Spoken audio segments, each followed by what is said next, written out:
नमस्कार मित्रांनो, इन्व्हेस्टमेंट माहिती यूट्यूब चॅनलवर तुमच्या सगळ्यांचे स्वागत आहे. तर मित्रांनो, आजच्या व्हिडिओमध्ये आपण मल्टिपल शेअरच्या लेटेस्ट अपडेट आणि लेटेस्ट न्यूजबद्दल बोलणार आहोत. तर चला व्हिडिओ स्टार्ट करूया. तर सगळ्यात पहिले बोलूया बोनदादा इंजिनिअरिंग लिमिटेडबद्दल. तर मित्रांनो, Bondada engineering share gain after ₹204 crore order win in Telangana. तर चला या अपडेटला थोडं डिटेलमध्ये समजून घेऊया.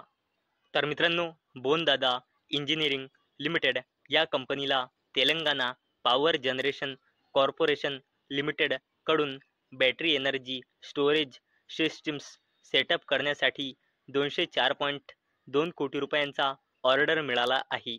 आणि मित्रांनो, हा ऑर्डर बोनदादा इंजिनिअरिंग लिमिटेडला 18 महिने म्हणजे 1.5 वर्षामध्ये पूर्ण करायचा आहे. आणि मित्रांनो, याच अपडेटचा इम्पॅक्ट आपल्याला या कंपनीच्या शेअर प्राईजवर काल पाहायला मिळाला होता. चला आता बोलूया KEC इंटरनॅशनल लिमिटेडबद्दल. तर मित्रांनो, KEC international water projects gain momentum as funding resume. तर मित्रांनो, KEC इंटरनॅशनल लिमिटेड या कंपनीला अशी अपेक्षा आहे की फायनान्शियल इयर 2025-2026 मध्ये या कंपनीचा रेव्हेन्यू ॲटलिस्ट 15% ग्रो होईल. आणि मित्रांनो, या कंपनीचा ऑर्डर बुक आहे 40,000 कोटी रुपयांचा. आणि मित्रांनो, या कंपनीला अशी अपेक्षा आहे की या कंपनीचा मार्जिन फायनान्शियल इयर 2026 मध्ये 7.8% टू 8% आणि 8.5%च्या मध्ये लाई करेल. चला आता बोलूया HBL इंजिनिअरिंग लिमिटेडबद्दल. तर मित्रांनो, HBL इंजिनिअरिंग विन्स ₹101.55 करोड कवच कॉन्ट्रॅक्ट फ्रॉम इरकॉन. तर चला या अपडेटला थोडं डिटेलमध्ये समजून घेऊया. तर मित्रांनो, HBL इंजिनिअरिंग लिमिटेड या कंपनीला इरकॉन इंटरनॅशनल लिमिटेडकडून कवच सिस्टीमच्या इम्प्लिमेंटेशनसाठी ऑर्डर मिळाला आहे. आणि मित्रांनो, या ऑर्डरची व्हॅल्यू आहे 101.55 कोटी रुपये.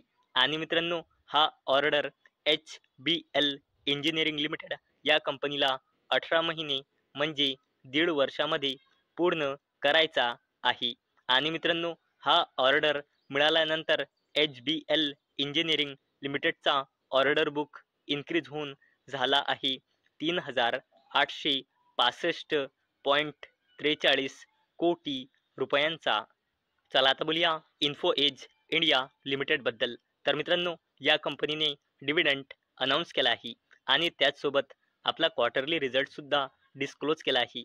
तर मित्रांनो, या कंपनीची सेल्स इयर ऑन इयर बेसिसवर 657 कोटी रुपयांनी वाढून आता आली आहे 750 कोटी रुपये. तसेच या कंपनीची सेल्स क्वार्टर ऑन क्वार्टर बेसिसवर 722 कोटी रुपयांनी वाढून आता आली आहे 750 कोटी रुपये. तसेच या कंपनीचा net profit year on year बेसिसवर 88 कोटी रुपयांनी वाढून आता आला आहे 678 कोटी रुपये. तसेच या कंपनीचा net profit quarter on quarter बेसिसवर 288 कोटी रुपयांनी वाढून आता आला आहे 678 कोटी रुपये. म्हणजे मित्रांनो, इन्फो एज इंडिया लिमिटेडची सेल्स म्हणा किंवा नेट प्रॉफिट म्हणा, क्वार्टर ऑन क्वार्टर बेसिसवर म्हणा किंवा इयर ऑन इयर बेसिसवर म्हणा, बोथ केसमध्ये इन्क्रीज झाली आहे. चला आता बोलूया defence company Mazagon Dock Shipbuilders Limited आणि Garden Reach Shipbuilders and Engineers लिमिटेडबद्दल. तर मित्रांनो, Mazagon Dock GRSE likely ₹44,000 crore orders for 12 MCMVs for navy. तर चला या अपडेटला थोडं डिटेलमध्ये समजून घेऊया. तर मित्रांनो, अशी शक्यता आहे की मॅझगॉन डॉक शिपबिल्डर्स लिमिटेड आणि Garden Reach Shipbuilders and engineers लिमिटेडला नेव्हीसाठी 12 MCMVs म्हणजे ॲडव्हान्स माइन स्वीपर्स और माइन काउंटर मेजर व्हेसल्स साठी 44 हजार कोटी रुपयांचा ऑर्डर मिळू शकतो. चला आता बोलूया LIC बद्दल, म्हणजे life insurance corporation of India बद्दल. तर मित्रांनो, या कंपनीने डिव्हिडंड अनाऊन्स केला आहे आणि त्याचसोबत या कंपनीने आपला क्वार्टरली रिझल्ट सुद्धा डिस्क्लोज केला आहे.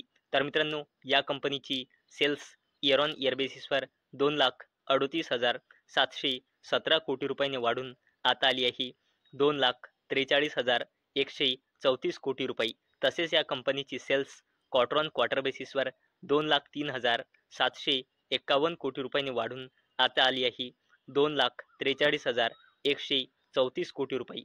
आणि मित्रांनो, या कंपनीचा net profit year on year बेसिसवर 13,842 कोटी रुपयांनी वाढून आता आला आहे 19,039 कोटी रुपये. तसेच या कंपनीचा net profit quarter on quarter बेसिसवर 11,009 कोटी रुपयांनी वाढून आता आला आहे 19,039 कोटी रुपये.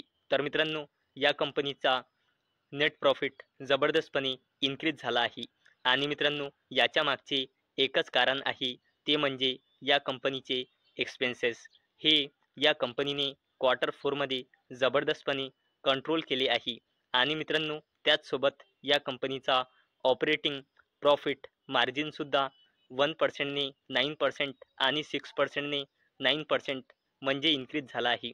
आणि याच दोन कारणामुळे LICचा नेट प्रॉफिट तुम्ही इयर ऑन इयर बेसिसवर बघा किंवा क्वार्टर ऑन क्वार्टर बेसिसवर बघा, जबरदस्तपणे इन्क्रीज झाला आहे.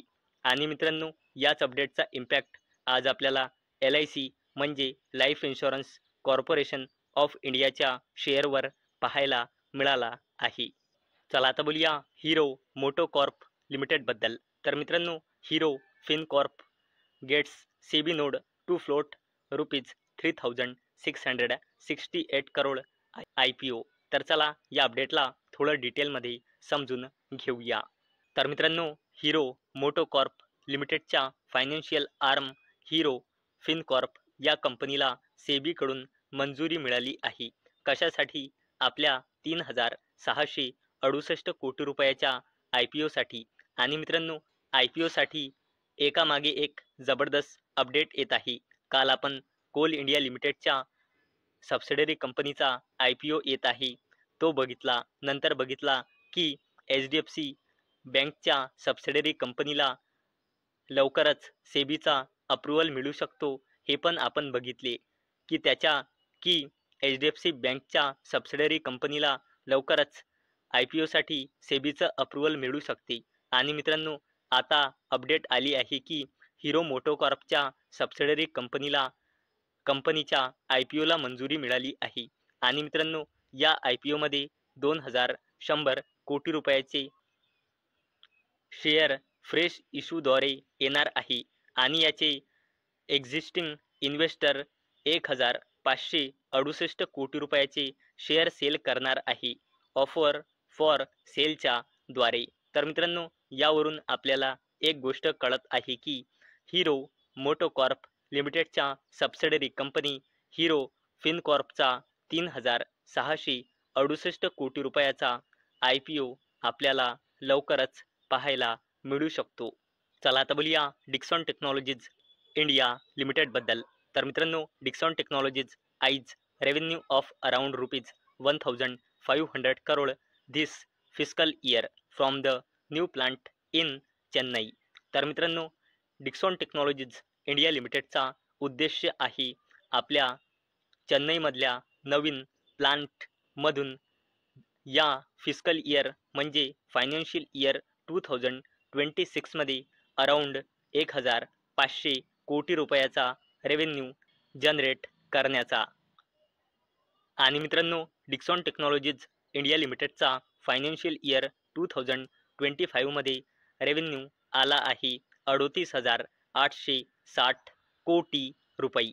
आणि मित्रांनो, डिक्सॉन टेक्नॉलॉजीज इंडिया लिमिटेडला अपेक्षा आहे की फायनान्शियल इयर 2025च्या कंपॅरिझनमध्ये फायनान्शियल इयर 2026 मध्ये या कंपनीचा रेव्हेन्यू 40 ते 45% ग्रो होईल, अशी या कंपनीला अपेक्षा आहे. तर मित्रांनो, मला अपेक्षा आहे हा व्हिडिओ तुम्हाला इन्फॉर्मेटिव्ह वाटला असेल. तर मित्रांनो, जर तुम्हाला हा व्हिडिओ इन्फॉर्मेटिव्ह वाटला असेल तर या व्हिडिओला लाईक करा आणि चॅनलला सबस्क्राईब करा. आणि मित्रांनो, हा व्हिडिओ फक्त आणि फक्त एज्युकेशन पर्पजसाठी बनवलेला आहे. माझ्याकडून काहीही रेकमेंडेशन नाही की तुम्ही या स्टॉक्सना बाय करा, सेल करा किंवा होल्ड करा. तर चला भेटूया नेक्स्ट व्हिडिओमध्ये. तोपर्यंत टाटा, बाय बाय.